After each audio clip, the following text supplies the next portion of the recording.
Hamas का double हमला, Gaza में खूनी गदर शुरू।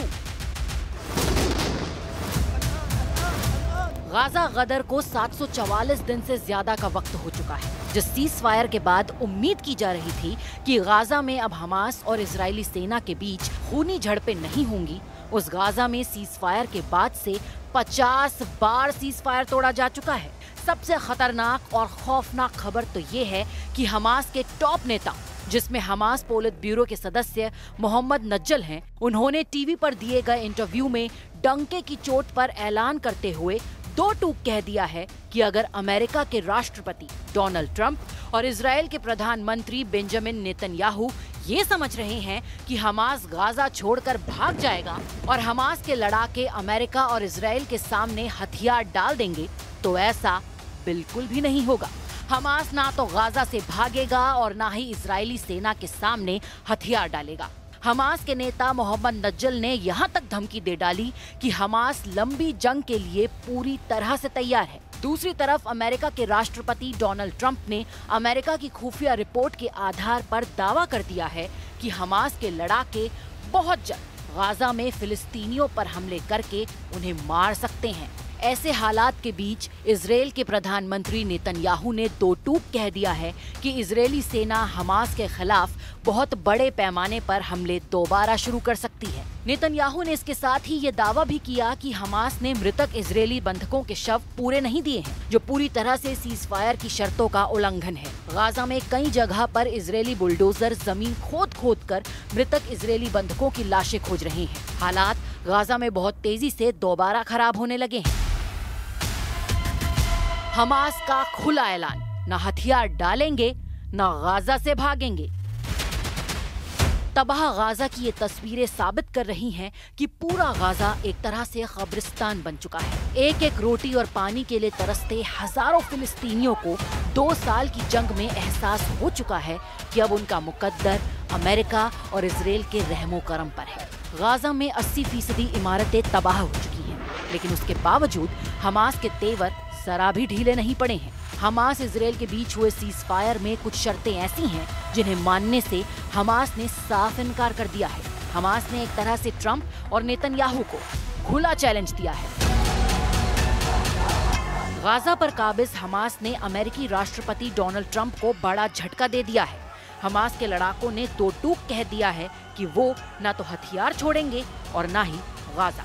हमास के नेताओं ने कहा है कि वो एक बार फिर गाजा पर कब्जा करने जा रहे हैं। हालांकि ट्रंप ने मिस्र में जिस शांति समझौते को कराने का ढोल पीटा था, उसमें प्रमुख शर्त हमास के निरस्त्रीकरण और गाजा में एक नई सरकार के गठन को लेकर थी, जिसका हिस्सा ये आतंकी समूह नहीं होगा। ऐसे में अब ट्रंप के गाजा शांति समझौते के टिकने पर सवाल उठने लगा है। समाचार एजेंसी रॉयटर्स को दिए इंटरव्यू में हमास के टॉप नेता और पोलित ब्यूरो के सदस्य मोहम्मद नज्जल ने साफ साफ कहा है कि हमास गाजा में सुरक्षा नियंत्रण बनाए रखने का इरादा रखता है। उन्होंने ये भी कहा कि हमास हथियार नहीं डालेगा।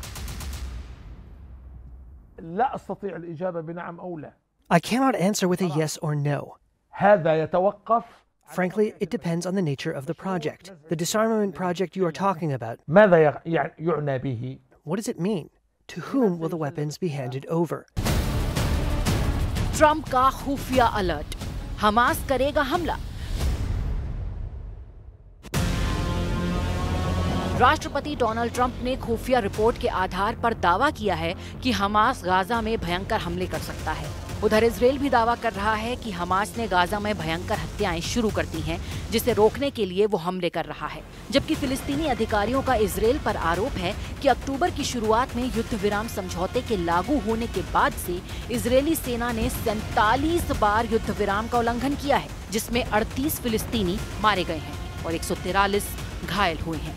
लेकिन इस बीच अमेरिका ने जिस दावे के साथ अलर्ट किया है कि हमास हमला कर सकता है, वो वाकई हैरान करने वाला है। हमास का खुला ऐलान, न हथियार डालेंगे न गाजा से भागेंगे। इजराइल और हमास के बीच सीज फायर की अटकलों के बीच अमेरिकी राज्य विभाग ने एक रिपोर्ट जारी की है, जिसमें दावा किया गया है कि हमास गाजा में आम नागरिकों पर हमला करने की योजना बना रहा है। अमेरिका ने चेतावनी दी है कि ऐसा कोई भी कदम युद्ध विराम का उल्लंघन होगा। पहले डोनाल्ड ट्रंप ने भी हमास को चेतावनी दी थी। अमेरिकी स्टेट डिपार्टमेंट के अनुसार फिलिस्तीनी नागरिकों के खिलाफ हमास लड़ाकों का ये योजनाबद्ध हमला युद्ध विराम का सीधा उल्लंघन माना जाएगा। ये मध्यस्थता के प्रयासों को भी नजरअंदाज करने जैसा होगा। अमेरिका ने कहा है कि अगर हमास ये हमला करता है तो गाजा के लोगों को बचाने और सीज फायर पर टिके रहने के लिए जरूरी कदम उठाए जाएंगे। ट्रंप पहले ही हमास को खुली चेतावनी दे चुके हैं। ट्रंप ने कहा है कि अगर हमास गाजा में लोगों को मारता रहेगा तो ये डील के खिलाफ होगा। ऐसे हालात में हमारे सामने हमास को मारने के अलावा कोई विकल्प नहीं होगा। अमेरिकी राष्ट्रपति ट्रंप ने हमास से हथियार छोड़ने को भी कहा है, लेकिन हमास हथियार छोड़ने को बिल्कुल भी तैयार नहीं है।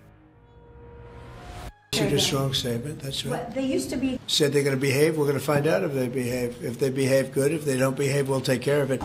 Well, I'm looking at what's happening, and that wasn't the deal that was made, and we'll see what happens. It's calmed down. It's a tough neighborhood. We know that.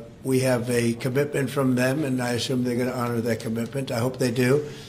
And I understand they brought back some additional bodies today. It's a rough deal when you think of it, right? Very rough. We have our hostages back completely. We were very lucky with that.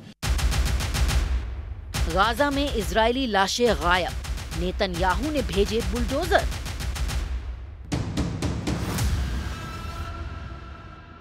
Israel के प्रधानमंत्री Benjamin Netanyahu ने साफ साफ कह दिया है कि Gaza में अभी युद्ध खत्म नहीं हुआ है। नेतन्याहू ने 24 घंटे पहले चेतावनी भरे अंदाज में कहा कि जब तक हमास पूरी तरह से हथियार नहीं छोड़ेगा तब तक गाजा में युद्ध समाप्त नहीं होगा। उन्होंने ये घोषणा ऐसे समय में की है जब हमास ने युद्ध विराम समझौते के तहत 2 और बंधकों के अवशेष सौंपे हैं, जिसका मतलब है कि पिछले हफ्ते इजराइल और हमास के बीच हुए अमेरिका की मध्यस्थता वाले सीज फायर और बंधक डील के तहत 28 में से 12 लाशें इजराइल को सौंपी जा चुकी हैं। लेकिन इजराइल का कहना है कि हमास लाशें लौटाने में बहुत धीमा है। लाशों की वापसी पर विवाद सीज फायर की कमजोरी को दिखाता है और इसमें अब भी डील के साथ साथ अमेरिकी राष्ट्रपति डोनाल्ड ट्रंप के युद्ध खत्म करने के 20 पॉइंट प्लान में शामिल दूसरे बड़े मुद्दों को बिगड़ने की पूरी संभावना है। इजराइल का ये भी आरोप है कि हमास ने मरे हुए बंधकों की लाशें सौंपने में बहुत देर की है, जो अभी भी उसी के पास है।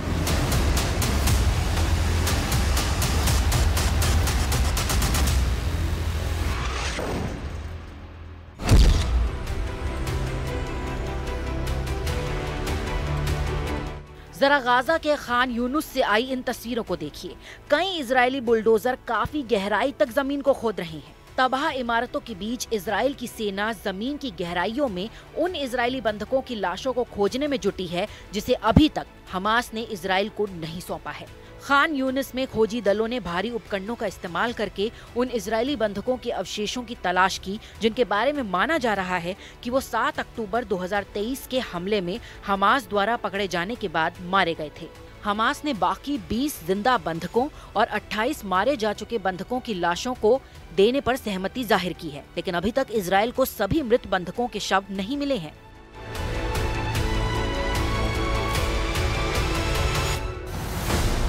रफा बॉर्डर हुआ बंद, हमास पर हमले की तैयारी।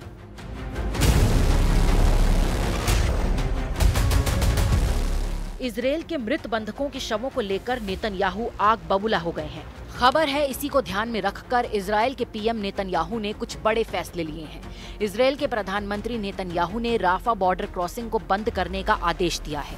उनका कहना है कि ये क्रॉसिंग हमास द्वारा बंधकों के शव सौंपने तक बंद रहेगी। हमास ने इस फैसले को युद्ध विराम समझौते का उल्लंघन बताया है। इजराइल का आरोप है कि हमास शवों को लौटाने में देरी कर रहा है, जबकि हमास का कहना है कि गाजा में तबाही के कारण शवों को ढूंढने में समय लग रहा है। जबकि दूसरी तरफ गाजा में भूख प्यास से मर रहे हजारों फिलिस्तीनी अब भी जिंदगी की जंग जूझ रहे हैं। उन्हें सीज फायर के बाद भी सुकून नसीब नहीं है।